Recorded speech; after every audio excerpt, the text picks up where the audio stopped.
Sa drone video na ito, makikita ang nagngangalit na apoy sa JP Rizal Street, Barangay Namayan, Mandaluyong na nagsimula pasado alas 6 na umaga. Letyunan, barracks ng mga trabahador, junk shop at warehouse ang mga natupo. Sa videong ito, makikitang mabilis na binalot ng usok ang mga istruktura.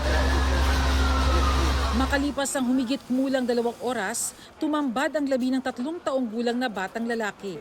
Anak po siya ng isa sa mga nagtatrabaho sa letyunan. Nakita naman po natin na yung barracks is made of wood, light materials. Kaya ganun kabilis po lumaki yung sunog sa part po nila na yun. Kwento ng mga saksi, sinubukan pang isalba ng ama ang bata. Yung apoy, parang malakas na eh.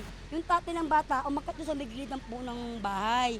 Wala na, hindi naman yung bata, hindi na makuha. Maagap sa paglikas sa mga nakatira sa kalapit na residential area.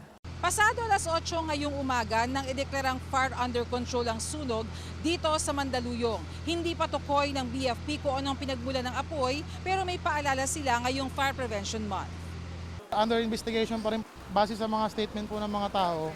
So doon po sa may letyunan nagsimula. Siguraduhin po natin na yung ating electrical connections ay maayos, standard po. Iwasan po natin ang overload connection, octopus connection, jumper, iwasan din po natin yan.